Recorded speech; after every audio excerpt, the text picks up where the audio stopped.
الرحمن الرحیم سبحان الذي فاکدها غزات لرا اسرا بعبده لیلا جبویت بند خپل د شپې من المسجد الحرام الى المسجد الاقصى الذي د مسجد حرام نا بیت المقدس تا هغه بیت المقدس بارکنا حوله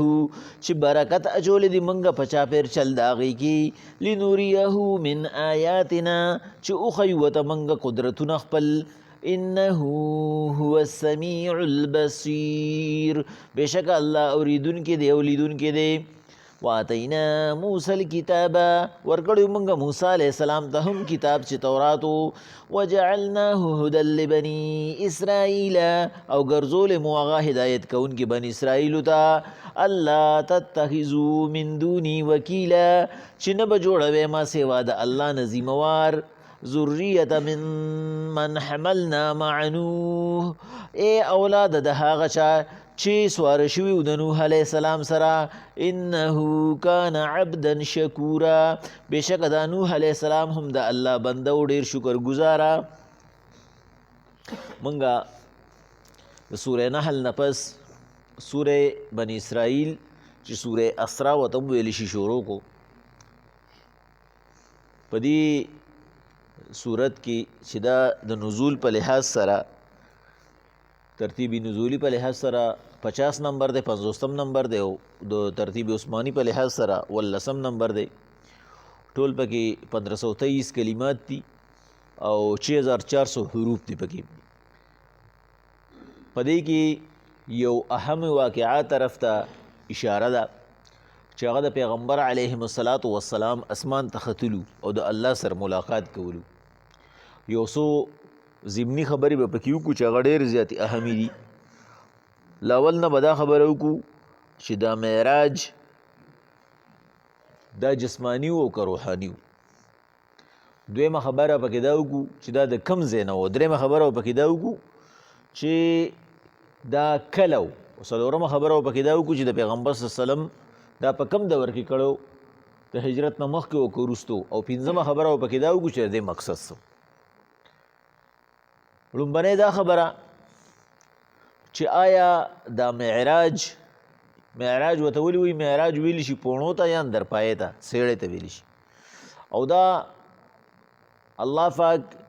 یو لیفټ را لېږلی و د جنت نه پیغمبر علیهم السلام پسې چاغې ته بیا براق وي او پیغمبر صلی الله علیه وسلم په هغې کې اسمان ته خېجولی شوی په دې کې 13 اقوال دي او یو قول پکې دا دی چې دا 13 اقوال نه دي بلکې دا 13 پیرې معراج شوی دی دا قول ډېر زیات راجح دی چې معراج شریف دا 13 پیرې شوی دی خو دا دلته چې کوم معراج دی دا جسمانی لحاظ سره دی او موږ ولې وایو چې دا جسمانی لحاظ سره دی دا موږ ته د جملې نه ثابتېږي چې الله پاک وایي سبحان الذي اسرا بعبده بنده خپل نو چې بنده راغی نو هغه بالجسم او بالروح دواړه شو او که چېرې دا روحاني وي یعنی خوب لیدل وي نو دا به الله پاک دلته کې ویلي چې سبحان الذي اسرا بعبده مع الروح یا الروح مع العبد الله پاک د خپل بنده روح سره جسم هم بوتو نو روح به ترې نه مخکې راغلی نو بیا به مونږ دا وی چې دا روحاني دی نو د دې نه مقصد دا دی په دې باندې د ټولو نه ښکلی بحث هغه په حسایس قبرا کې جلال الدین سیوطي صاحب چې هغه جلالین لیکلی دی جلالین دا د ترجمې دا تفسیر دی او جلالین ورته ځکه وایي چې دا یوم جلال الدین صاحب و بل هم جلال الدین صاحب و یو جلال الدین صاحب تر 15 سپارو پورې ولیکو ترجمه وکړه نه وفات شو بل جلال الدین صاحب پرې راغی نو هغه اخري 15 وکړې نو به د هغې نوم جلالین شو نو د لومبني چې کوم دی جلال الدین سیوطي رحمه الله کتاب دی خصائص القبرا په خصائص القبرا کې هغه چې کوم دی نو د دې ډېر زیات په تفصیل سره بحث کړی دی چې دا مع الجسد یعنی دا جسمانی طور باندې پیغمبر صلی الله علیه وسلم اسمان ته ختلی او په دې کې بیا د ټولو نه زیات احادیث مسلم شریف وروړي مسلم شریف د احادیث صحیح حدیث مبارک دغه دا کتاب دی هغه په دې کې ډېر زیات احادیث راوړي دي او په نسایي کې بیا هغه احادیث تفصیلي راغلي دي چې دا پیغمبر صلی الله علیه وسلم بالجسم کړی دی. د کوم ځای نه یې کړی دی؟ پیغمبر علیه السلام چې کوم راجح قول دی، راجح قول ویل شي قوي قول ته، هغه د حضرت ام هانی رضی الله تعالی عنها د کور نه، چې ام هانی د حضرت علی رضی الله تعالی عنه خور وه. پیغمبر صلی الله علیه وسلم په دغه کور کې شپه وه او پیغمبر علیه السلام هغه د التنا بوتلی شو مسجد حرام ته، بیت الله شریف ته. د بیت الله شریف سره خوا کې حتیم ته بوتلی شو. د حتیم سره خوا کې پیغمبر علیه السلام هغه له اپریشن وکړی شو. جبریل علیه السلام ډاکټرو، پیغمبر علیه السلام له سینه چیر کړه، اړې ته درابار کو، فلیټونه جنتی وو او اوبه د ابي زمزم وي. پیغمبر علیه السلام د زړه نه بوج رسد کینه لرې کړو او په هغې کې چې کوم دی نو ایمان او په هغې کې نور دا ورواچو، دی نه یې ډک کړو، دوباره چې کوم دی نو وله جسم هغه وګنډو، بس لاس یې پراخ که هغه ټیک شو. او د شب ابي طالب سره خوا کې پیغمبر علیه السلام ته چت سوری شو او پیغمبر علیه السلام بره وختو او د بر نه چې کوم دی نو بیت المقدس کې کوز شو. نو په دې وجه باندې په دې کې څلور اقوال دي چې پیغمبر علیه السلام یو قولدار چې د ام هانی رضی الله تعالی عنها د کور نه تلو، یو قولدار د حتیم د خوا نه تلو چې کوم ځای کې د حجیان صاحبان چې دي دغه دیوال چې کوم دی اضافي عیسه چې کوم بیت الله شریف سره ده. یو قول پکې دا دی چې پیغمبر علیه السلام هغه د شب ابي طالب نه تلو. نو دا د ام هانی رضی الله تعالی عنها دا کور چې وو دا چې باب عبدالعزیز باندې کله ته داخلیږي نو دغه ځای کې بره کلمه مو یې لیکلې ده، دغه ځای کې د ام هانی کور او دا ختیم د هغې نه ښکته او دغه ټولې حصې ته به یې شب ابي طالب وي. دا مخکې چې کوم دی نو غونډۍ وه او دا ډېر لوړ ځای و چې په هغې کې پیغمبر صلی الله علیه وسلم پناه اغوستې وه د مشرکانو نه. نو تطبیق پکې دا چې دا څلور واړه پکې رال چې د ام هانی د کور نه تللی دی، ختیم ته تللی دی او شب ابي طالب باندې بره ختلی دی. دغه ځای سره چې کوم دی نو خارق العادت کار دا شوی دی چې بره ورته چت سوری شوی دی. پیغمبر علیه السلام د دې خبرې تصدیق چا کړی دی؟ حضرت ام هانی رضی الله تعالی عنها وی زه چې د شپې را پاڅېدم ما سره په کور کې دوه تنه نور مو، یو پیغمبر صلی الله علیه وسلم. نو ما پیغمبر صلی الله علیه وسلم بستره کې ونه موندم، نو ما سره ډېر زیات فکر شو، زه پریشانه شوم چې هسې نه پیغمبر صلی الله علیه وسلم ته قریش ته نقصان ورسي. نو ما خپل نیکو حضرت عبدالمطلب خبر کو چې هغه نشته، د هغه 12 زامنو د پیغمبر صلی الله علیه وسلم د پلار سره. نو هغه خپلو زامنو ته ووایي چې بای یې څه شو؟ نو عباس رضی الله تعالی عنه هغه ذات النوح به ورته وي یا ذات النوا، هغه مقام ته چې لړو چې اواز یې وکړو پیغمبر صلی الله علیه وسلم ته یا محمد یا محمد یې ووایي، ټول یو خبل خواره شو. پیغمبر صلی الله علیه وسلم ورته وی لبیک. نو هغه ورته وی ای روارو مونږ خو دې ټوله شپه وکړولو ته کوم خوا تللی وې؟ نو پیغمبر صلی الله علیه وسلم ورته وی زه اسمان ته ختلی. ام هانی رضی تعالی عنها وی پیغمبر علیه السلام چې راغی ما ورته وی چې حضور مونږ باندې خو ټوله شپه په پریشانۍ کې وباسله، ته کوم خوا تللی وې؟ پیغمبر صلی الله علیه وسلم وی زه اسمان ته ختلم د الله سره معراج وکړې. ما ورته وی چې ګورې بار ونه ځې او دا خبره چاته ونه کړي. نو که چېرې دا په خوب نو خوب خو هر څوک ویني او په خوب باندې خو څوک اعتراض نه کوي، او خوب هغې کې ناشنا کار ورته څوک نه وایي، ځکه چې خوب کې خو چې کوم دی نو انسان اسمان ته هم خیږي، عام انسان ورته خیږي، عام انسان چې کوم دی نو هغه نور ته سپوږمۍ ته خیږي. نو د هغه چې په دوره حیرانه شوه او هغې چې دوره سخته پریشانه شوه چې ګورې بار ونه ځې، خلک اسم تا ته چې کوم دی نو نعوذ بالله مجنون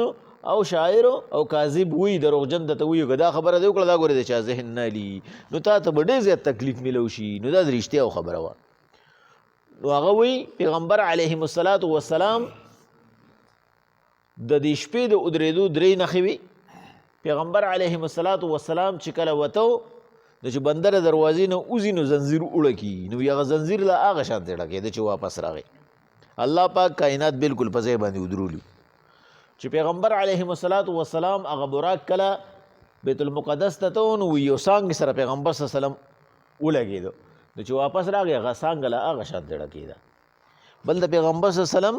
هغه بسترې نه چې سړی وځي چې واپس ورته راځي بنده وي چا پکې اوبه اړولي. پیغمبر صلی الله علیه وسلم هغه بستره اکه شانتې ګرمه وه. دوره په لږ وخت کې پیغمبر علیهم الصلاة والسلام تلی او راغلی. وی پیغمبر علیهم الصلاة والسلام بار ووته. چې بار ووته کېناسته پریشان و. چېرې دې خلکو ته به زه دا په څه طریقه باندې پیش کوم. وی ابوجهل راغی. هغه ورته وی پریشانې جوړې ولې څه نوې خبره دې راوړې ده. پیغمبر علیهم الصلاة والسلام ورته وی چې آو. ورته وی څه چل دې کړی دی. ورته وی بیګا اسمان ته ختلی یم د جنت دوزخ سیل مې کړی دی الله سره مې ملاقات کړی دی واپس راغلی. هغه ورته وی دا خبره به ته خلکو ته وکړي. پیغمبر صلی الله علیه وسلم ورته وی اوس درته خلک راغونډوم ته بس ته کښېنه دې ځای کې ورته چې ته لړ نه شي خلک درته راغونډوم. ولې د هغه یقین راغی چې دا خبره دې وکړي بس خلک به ترېنه ټول انکاري شي. بس ابوجهل ورته جلسه جوړه کړه. ټول خلک یې راوستي راشئ خبره درته کوي. پیغمبر علیهم الصلاة والسلام هغوی ته خبره وکړه چې د الله پاک د طرف نه چې کوم دی نو ما پسې سپیشل لیفټ راغی بوراک چې د دې بوراک چې کوم دی نو وي دا د خر نه لغونته غټ او د خشر نه لغونته وړوکی و او د هغه یو قدم چې کوم دی هغه به تر لامتناهي مقام پورې رسېد. زموږ دپاره لامتناهي اسمان دی. موږ بل څه نه وینو اسمان وینو نو هغه به یو قدم په ځمکه بل به په اسمان و. نو و اسمان و قدمه کې رسول و. دا رحمان بابا چې وي که نه وایي چې په یو قدم تر عرشه پورې رسي. ما لیدلی دی رفتار د درویشانو خلک ورپورې خندا کوي دا بلا کم درویش چې په یو قدم عرش ته رسېدلی او پیغمبر صلی الله علیه وسلم هغه درویش پیغمبر علیهم الصلاة والسلام چې تر اوم اسمانه پورې هغه او قدم اغوستو ابوراک. ورته وي هلته کې زه لا اول نه چې کوم دی نو لړمه بیت الله شریف ته ختیم ته شب ابي طالب نه وختمه بیت المقدس کې کوز شومه او د هلته نه وختمه اسمان ته. بلا خلک پکې مرتد شي چې کوم نوي کسان وایي وي دا څنګه خبره ده په یو شپه کې څوک اسمان ته ختې شي. پیغمبر صلی الله علیه وسلم ورته وی الله وکړه هر څه. نو چې کوم نوي مسلمانان پکې وو داسې و چې د هغوی عقیدې پکې کمزورې بعضې کم عقیده خلک هغه واپس مرتد شو. هغوی دا خبره دروغ وګڼله. ابوجهل ورته وی خیر دی وی زه به ترې یو تپوس وکړم. وی دا خو راته ووایه که نه چې بیت المقدس کې څو ستني اوس مونږ دلته ناست یو ترجمه کوو مونږ بارځو څوک مونږ ته وایي په دې جومات کې څو پیلرې دي نو مونږ به پیلرو څه کوو. په دې جومات کې څو پکې دي په دې جومات کې څو بلپونه دي. مونږ خو ترجمې سره کار دی زمونږ خو بلپونو سره او پکو سره کار نشته چې مونږ ورته ووایو چې دوره دوره دي. پیغمبر علیهم الصلاة والسلام وایي ما ته الله پاک د بیت المقدس نقشه را مخامخ کړه لکه څنګه چې په ټي وي باندې باندې تصویر راشي. ما وشمارل ما ورته دوره پیلرې دي پکې دوره روشندانه دي پکې دوره پکې دروازې دي دوره داري دوره داري. هغه وی یاره د څه عجیبه غونته خبره ده څه عجیبه د جادو خبرې دې وکړې د هغې یقین رانغی. نو دا یقین چې نه راته نو دا د دې خبرې یو بل چې کوم دی نو دغه د دلیل دی چې دا په ویښه باندې و. او د دې دا دلایل ولې بار بار ویلي کېږي ځکه چې په دې کې د حضرت عایشې بیبي او د امیر معاویه یو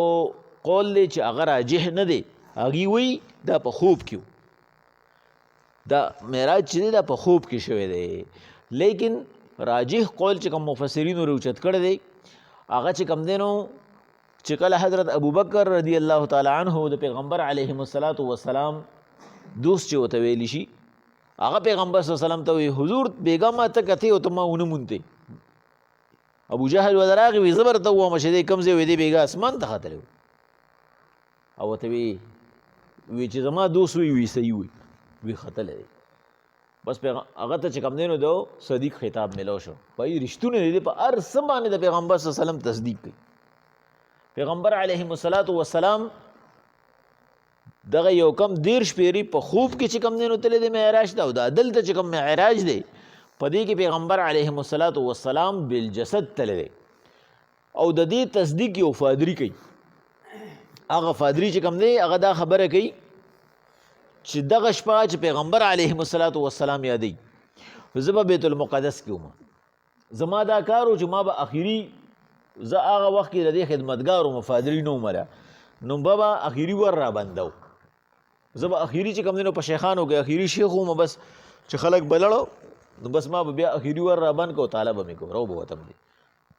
د هغه وی ټول ورونه مې بند کړل خو یو ورو د سایډ هغه نه بندېدو ما ورپسې 15 شپاړس تنه هم راوستو خو هغه ور نه بندېدو وی چې هغوی ورته وکتل وي هغوی وي چې دې باندې دا دغه چې ده دا دورشل دا ناسته ده سبا به ورله ترکان راولي بس هغه به وتراشي راوتراشي دا دیوال ناست دی په دې باندې دا به سبا شي خو سبا چې زه رالمه هغه ور بند او چې ما وکتو د تصویرانو کې یو کاڼی رالي چې هغه کاڼی لږ اوچت دی دا کاڼي سره به چې هلته څوک راغلو نو هغوی به سره خپل څاروی تړ ما ولیدو چې یاره دلته کې چا څاروی تړلی دی او چې بیت المقدس مې دننه چې کوم دی نو وکتو نو دا دربو او دغه چې کوم دی لکه چې موږ ته بروزه وایو دا ټوله اوچته اوچته شوي وه لکه چې ډېره ګڼه وه پکې نو پیغمبر علیهم الصلاة والسلام اوس دغه ځای کې چې کوم دی نو عیسی علیه السلام له بالجسم او نور ټولو انبیاء له بالروح چې کوم دی نو روحاني ته ورباندې امامتي ورکړه خو دا امامتي چې واپس راغی نو ورې کړه د دې غاړې پیغمبر علیهم الصلاة والسلام صرف تحیت المسجد هلته وکړو دا د جومات ته راتلو چې کوم موږ 2 رکعته نفل کوو او هغلته نه وختو بیا چې کله واپس راغی نو انبیا چې کوم دی نو جبریل علیه السلام ورته وایي مخکې شه پیغمبر صلی الله علیه وسلم مخکې شو او هغوی له یې مونځ ورکړو دا مونځ چې کوم دی چې کله پیغمبر علیهم الصلاة والسلام ته تحفه میلو شوه نو دا واپسې کې دا هغه لومبنی مونځ و چې دا د سر مونځ و بیا د هغې نه پس جبریل علیهم الصلاة والسلام پیغمبر علیهم الصلاة والسلام ته 2 پیرې دا ټول مونځ کړی دی او بیا یو صحابي راغی نو هغه صحابي چې کوم دی نو پیغمبر صلی الله علیه وسلم ته وایي چې زه کوم ټایم کې مونځ وکړم پیغمبر صلی الله علیه وسلم ورته وایي 2 ورځې ایثار شه نو 2 ورځې هغه له دا 15 واړه مونځونه ورکړي دي یو ورځ په اول ټایم کې او په 2 ورځ باندې په 2م ټایم کې دا ټول مونځونه چې کوم دی نو په لومبي ځل جبریل علیه السلام کړي دي په 2مه پیره باندې پیغمبر علیهم الصلاة والسلام د تعلیم دپاره صحابي ته کړي دي پیغمبر علیهم الصلاة والسلام چې کله هغه دغه ځای نه اوچت شو نو چړومبي اسمان ته ورسېدو هلته کې ادم علیهم الصلاة والسلام په 2م اسمان ته چې ورسېد هلته یحیی علیه السلام په 3م کې عیسی علیه السلام په 4م کې بیا ادریس علیه السلام په 5م کې هارون علیه السلام په 6م کې موسی علیه السلام او په 9م کې بیا حضرت ابراهیم علیهم الصلاة والسلام جبریل علیهم الصلاة والسلام دکه ځای کې ودرېد سدرة المنتهى دا سدره دا بیرې ونه وه او منتهه د هغه باډرو بس هغه ورته دې ځای نه مخکې زه اوس نشم تللی پیغمبر صلی الله علیه وسلم بیا یوازې لړه پیغمبر علیهم الصلاة والسلام د مسلم شریف او د نسائی شریف ډېر په تفصیل سره حدیث مبارکه دی چې پیغمبر صلی الله علیه وسلم وایي ما د هلته نه 3 تحفې راوړې یو سړی چې لرې ځي دا چې واپس راځي ځان سره تحفې راوړي لکه دوبۍ نه زمونږ چې کوم دی نو خپلوان چې راشي نو هغوی ځان سره د هلته نه ځان سره تحفې تحایف راوچت کړي نو په هغې کې یو مونځ چې دا مونځ چې کوم دی نو یو تحفه وه دویم په هغې کې د الله پاک د طرف نه په خپلو بندګانو باندې د رحم خبره وه چې هغه څوک چې شرک یې کړي صرف مشرک نه بخم باقي د شرک نه علاوه چې کوم ګناه مې چې زه وغواړم الله وي بغیر توبې بخم دا دویمه تحفه وه او درېیمه تحفه چې کوم دی نو پیغمبر علیهم الصلاة والسلام هغه د خپلو دغه دپاره چې کوم دی نو د امت دپاره هغه یو قولداري چې تحیات یې راوړی چې دا د الله پاک د طرف نه خصوصي دعا وه چې د امت دپاره یې راوړه مونځونه الله پاک 50 فرض کړو نو چې کله پیغمبر علیهم الصلاة والسلام ابراهیم علیه السلام له راغی نه ورته هغه ګناه او خلیل و خو بس د الله بس خوښو دا به خوښو خو چې موسی علیه السلام له راغی نو هغه کلیم و هغه به د راز خبرې کولې هغه ورته وایي واپس شه او دا مونځونه په الله کم کا ما در خپل امت زما ایکسپیرینس دی ستا امت دوره نشي کولی د اخر زمانی امت دی زما امت نه دی کړي نو پیغمبر علیهم الصلاة والسلام د یو قول مطابق 4 پیرې او د یو قول مطابق 9 پیرې ته دی راغلی او دا 9 پیرو دا قول دا ډېر زیات راجح دی 5 مونځونه به ورته معاف کېدو نو چې کله 5 شو نو موسی علیه السلام ورته بیا ورشه دا هغوی نشي کولی ګورې ستا امت دا نشي کولی هغوی ته به یو مونځ ګراني نو هغوی سره به ټیم دی هغه د فتنې د دور امت دی پیغمبر علیهم الصلاة والسلام ورته وایي ما له حیا راځي 5 راته معاف کوي نو چې دې نه لړ شم وایي به چې مې کوه نو زه به تحفه څه وړم بس دا 5 ډېر دي نو په دې وجه د دې مسلم شریف یو شارح دی د هغه د اردو شرح دا هغې کې غلیږي چې اصل کې موسی علیهم الصلاة والسلام خو الله پاک ته ویلي چې خدای پاک ما ته لږ غونته کې ځان وښیه او الله پاک ورته وایي کوهیتور ته وګوره که دې ټیک شي ته به ما ووینې د موسی علیه الصلاة والسلام هغه شوق و نو هغه به د پیغمبر صلی الله علیه وسلم زمونږ فقها په دې کې دوه ډلې دي. یو وایي پیغمبر صلی الله علیه وسلم ډایرک الله سره ملاقات کړی دی، او یو وایي نه د اویا فردو شاته یې کړی دی. خو لکه یو خبرې کول دي، یو ملاقات کول دي، نو په دې کې ډېر غټ فرق دی. نه هغه به د هغه شوق په وجه وي چې ته ورشه، نه هغې کې به هغه په تندي کې به هغه نورانیت و، نو چې کله به راغی او پې مینه ماته کړه نو بیا به یې ورته وي ورشه. نه هغه د دې دپاره دی لیږلی را لیږلی و. پیغمبر علیهم الصلاة والسلام چې کله دا خبره چې کوم دی نو راله مشهوره شوه ویې کړه، نو په دې کې خلکو اختلاف وکړو. بعضې خلکو ومنله او بعضې خلکو ونه منله. الله پاک پیغمبر علیهم الصلاة والسلام ته ووي حضور زما مقصد چې کوم دی نو هغه ستا اوټینګ و، ځکه چې تا دغه ځای کې په مکه کې ډېر زیات سخت کلونه تیر کړي وو. دې اخري خبرې ته رالمه چې دا د سوره وخت کې پیغمبر صلی الله علیه وسلم دا کله کړو، په کومه میاشت کې کړو او په کم کال کې کړو. نو په دې کې یو قول د شهاب زهري دا امام دی دا هغه دی، هغه وایي دا پیغمبر علیهم الصلاة والسلام دا په مکی زندګۍ کې د پیغمبرۍ نه اوه کاله پس کړو. او یو پکې کیسیه دی، کیسیه چې کوم دی نو دا هم امام دی، هغه وایي نه دا په مکی زندګۍ کې په 5م کال باندې پیغمبر صلی الله علیه وسلم کړو. نو چې په 9م کال یې شو نو د پیغمبر صلی الله علیه وسلم عمر 40 کاله و، چې په 5م کال یې شو نو 45 کاله و. خدا قولونه راجح نه دي. راجح قول چې کوم دی نو په دې کې هغه د مسلم شریف چې کوم دی نو یو لوی حدیث مبارکه دی، دا د پیغمبر علیهم الصلاة والسلام د هجرت نه 3 کاله مخکې کړو. نو چې 3 کاله مخکې شي نو دا پیغمبر صلی الله علیه وسلم په 10م کال د نبوت باندې کړو، په مکه کې کړو، په 10م کال د نبوت باندې کړو. چې کله پیغمبر علیهم الصلاة والسلام ته ډېر زیات مشکلات او هغه زندګي ډېره زیاته سخته وه، نو الله پاک لکه څنګه چې مونږ تنګ شو نو چې ته پروګرام جوړ کړو شیره بس یې ودرېږه چې لږه هواخوري وکړو، د زړه له لږه هوا ورکړو چې دا پریشاني او دا بوج دې نه لږ اوچت شي. نه الله پاک وله دا چکر ورکړه چې پیغمبر صلی الله علیه وسلم لږ ورته ذهن سپک شي. نو دا په کومه میاشت کې شوی و؟ په دې کې 15 قول دي چې په کومه میاشت کې شوی و، خو راجح قول دا دی چې دا په رجب کې چې موږ ورته زبرګه میاشت وایو او بیا د رجب په 28م تاریخ باندې شوی په مکي زندګۍ کې په 10م کال، او د رجب په 28م تاریخ باندې دا چې کوم دی نو معراج له پیغمبر علیهم الصلاة والسلام تللی و. او په دې باندې ټول مفسرین هغه متفق دي چې دا بالجسم چې کوم دغه و دا معراجو دا یو پیره شوی دی، او چې کوم په خوب کې دی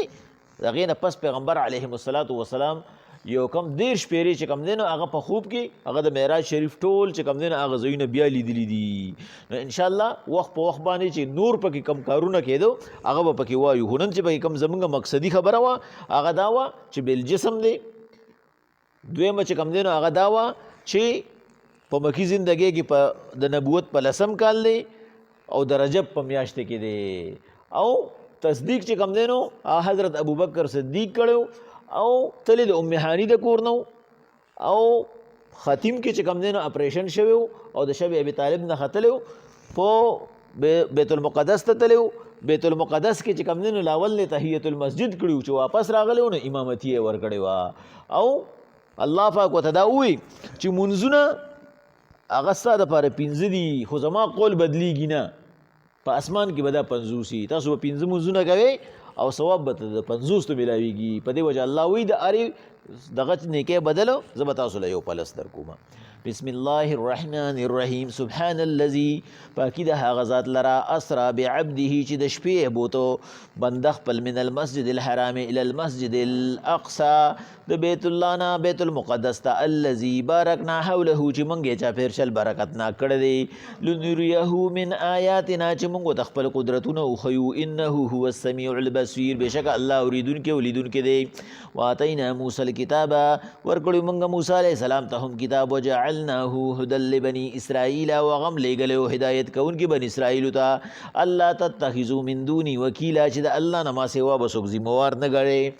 ذریة من حملنا مع نوح ای اولاد د هغه چا چې نوح علیه السلام سره سوار شوي وو انه کان عبدا شکورا دا نوح علیه السلام هم د الله بنده و شکر ایستونکی و. سبحان الذي پاکی د هغه ذات